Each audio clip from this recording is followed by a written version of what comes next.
I'm John. And I'm Roxie the Cocker Spaniel. We're walking the Southwest Coast Path. Today, we're walking the stretch from Hartland Quay to Morwenstow. So let's set the scene for you. This is not a stroll in the park. The official guidebooks, they actually classify this specific section as severe. Which is a very polite British way of saying brutal. It really is. The stats on paper, they're deceptive. It's 15.2 kilometres, so about 9.5 miles. On flat ground, that's, a morning's walk.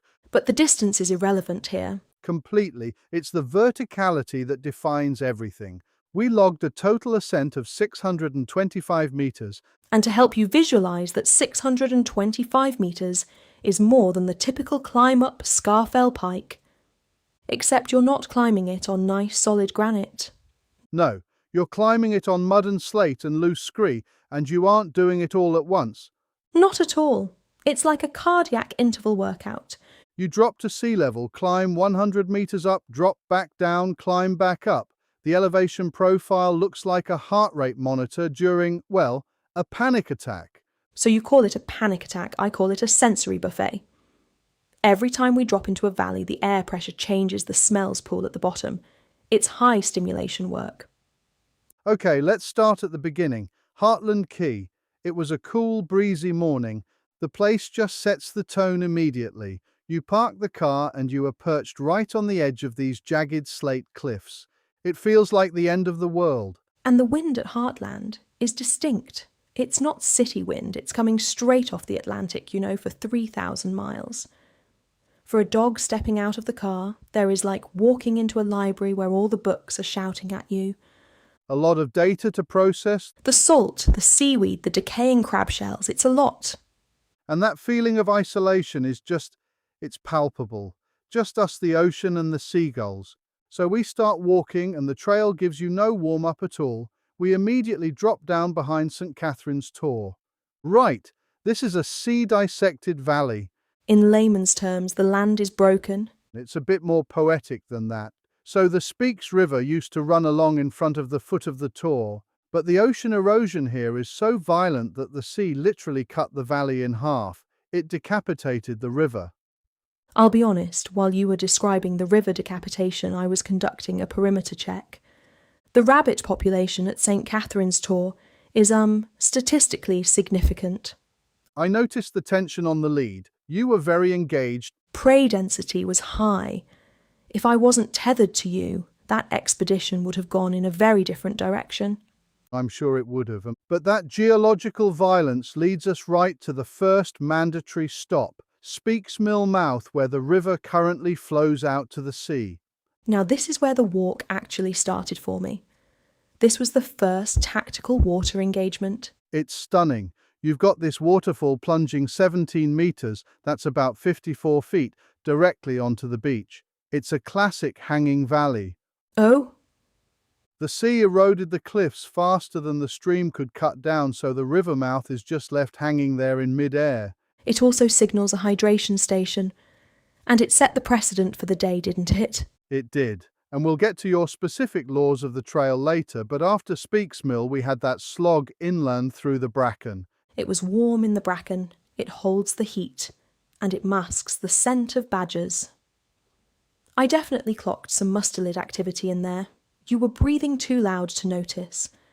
I was trying to oxygenate my blood, thank you. We pushed past the Iron Age hill fort at Embury Beacon, and then we hit the first massive geological milestone, Welcome Mouth. A big drop. This descent is steep, it's rocky, and it's just jarring on the knees.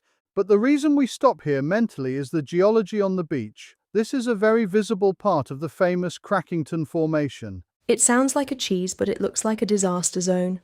Definitely not cheese. If you look at the photos, the rocks, they just look wrong. They don't lie flat. They look like a stack of pancakes that someone dropped on the floor, or like pages of a book that have been all crumpled up. That's a perfect analogy, actually. They're layers of sandstone and mudstone, but millions of years ago they were subjected to this immense pressure. Right. And they were buckled and folded into these tight zigzag shapes. The guidebooks call them frozen waves. It just looks like visual noise. I remember you staring at it for a long time. It's humbling. You're looking at the Earth's crust crumpled up like a used napkin. Hmm. Then came the climb out of Welcome Mouth that is the first of the 5 big climbs. It was a long one. 110 metres of vertical gain. And it feels vertical. It's not a gentle slope, it's a staircase made of mud. I used a sprint and wait strategy. I get to a ledge, check the wind and wait for you to catch up. I almost had enough time for a nap waiting for you. I was pacing myself, but there was a reward at the top, and not just oxygen. We found that little building and The stone box. Ronald Duncan's writing hut, such a hidden gem. It's just this small stone building right beside the path. You go inside and it's stark. Just a desk, a chair and 3 windows. But the windows look right out at the ocean. They frame the scene perfectly. They do. He was a pacifist, a playwright, a poet. He built this place to write in, and standing in that hut you get it. The silence is so heavy it feels like a place where you have to tell the truth. It felt like a place with 0 nutritional value. I checked the corners, I checked under the desk. No biscuits, just poetry and dust. I found it functionally useless. You are a Philistine. I am a pragmatist. And speaking of which, we didn't stay long because we had another valley to drop into. Marsland Mouth. Ah yes, Marsland Mouth. This is another big one. And at the bottom, there's a stream and a little wooden bridge. And that bridge is the line. North side you're in Devon. You cross that bridge. And you're in Cornwall now. You are in Cornwall, or strictly speaking, Kerno. Geographically, nothing changes. The hill is just as steep on the other side, but culturally everything flips. The scent profile shifted, I stand by that. Really? As soon as we crossed the timber of that bridge, I caught a whiff of something specific. Meat, potato, sweet onion and short crust pastry. The Cornish pasty? I think that might have been wishful thinking, or a hallucination brought on by the calorie deficit. My nose does not hallucinate. The air in Cornwall is 15% more savoury.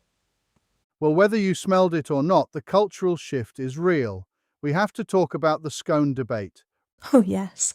In Devon, where we started, it's cream first, then jam. But as soon as we crossed into Cornwall, the logic inverts. It is strictly jam first. Which structurally makes more sense. Oh, you have an opinion on this? I have an opinion on anything edible.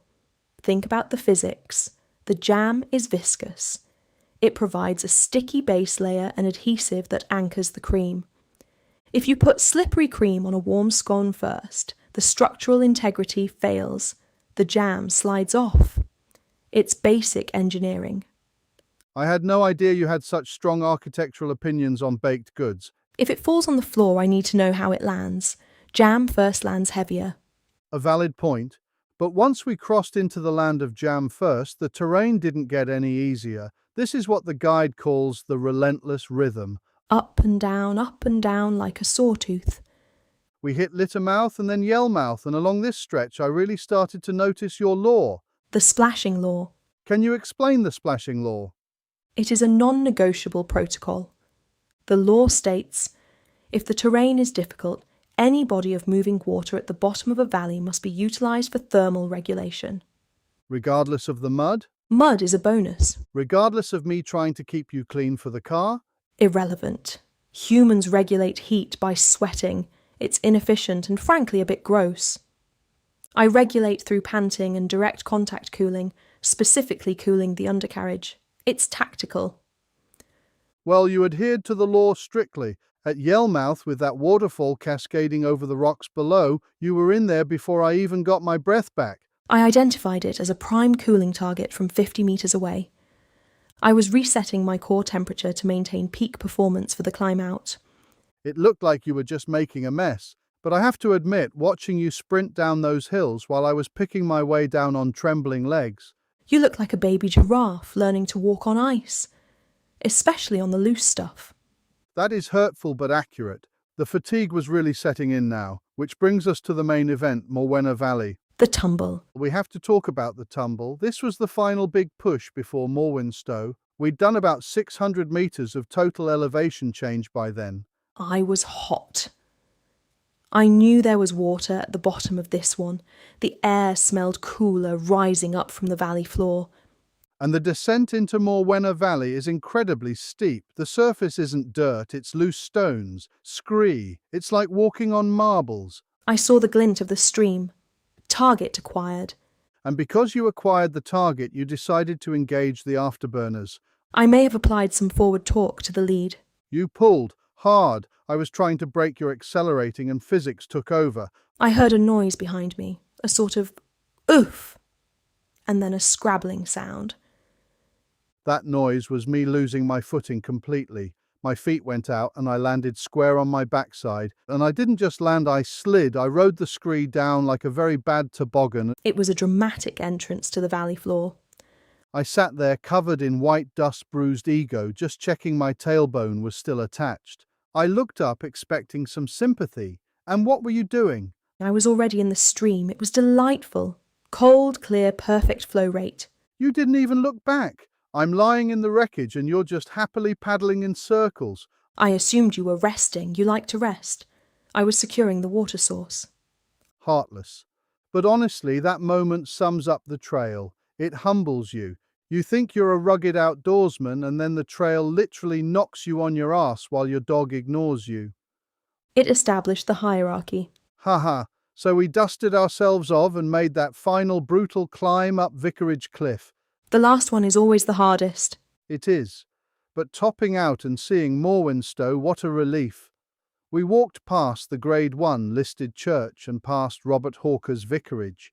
He was an eccentric Victorian vicar who used to hold sermons on the cliffs. But we didn't stop for sermons, we had a destination. The Bush Inn. The Bush Inn, a 13th century pub, exactly what you need after 15 kilometres of severe terrain. We walked in expecting, a quiet drink. And instead we walked into a scene. It was a wall of noise. It was packed. We had stumbled right into the middle of a funeral wake. But not a sad, sombre wake. It was a celebration of life. The place was roaring. And the fashion. We have to talk about the fashion. It was the most perfect visual summary of the Coast Path community. There were people dressed as you'd expect for a funeral. Yes, in black suits, ties and formal shoes. Then there were farmers in t-shirts and wellies. And other hikers in their shorts, hiking boots and technical fleeces. It was amazing. You had people in their Sunday best standing shoulder to shoulder with farmers and hikers who looked like they'd just crawled out of a hedge, and nobody cared. I got a lot of attention. People in suits love petting dusty spaniels. It's a known fact. And I think I got a few sympathetic looks for the mud on my trousers. They probably thought it was a fashion statement. Derelict by John. We just sat there soaked in the atmosphere. It felt like we had earned that pint. And that bowl of water. And the small piece of pork pie that fell off the table. You ate floor pie. The 5-second rule applies to humans. For dogs, it's the 5-minute rule. Right. So let's wrap this up. 15.2 kilometres. 625 metres of climbing. Moving time was about 4 hours, but elapsed time was over 6 with all the stops. And the splashing time. Don't forget the splashing time. Can't forget the splashing. But it raises an interesting question, doesn't it, about how we experience these landscapes? I'm there looking at the macro, the views, the horizon, the tectonic history. And I'm looking at the micro. The scent of the fox that crossed the path an hour ago, the texture of the mud, the architectural integrity of a scorn. We're walking the exact same path, but we're in two different worlds. But we end up at the same pub. We do, and we both sleep very well that night. I dreamt of chasing a rabbit made of pasty crust over a bridge into Cornwall. To you listening, if you're planning this walk, bring sturdy boots, bring plenty of water, and understand that severe is not a suggestion. It's a promise. And maybe bring a spaniel to pull you up the hills, but never let the spaniel lead on the loose downhills. Lesson learned. Painfully learned. Thanks for listening to this deep dive into the Coast Path. We'll see you on the next stretch.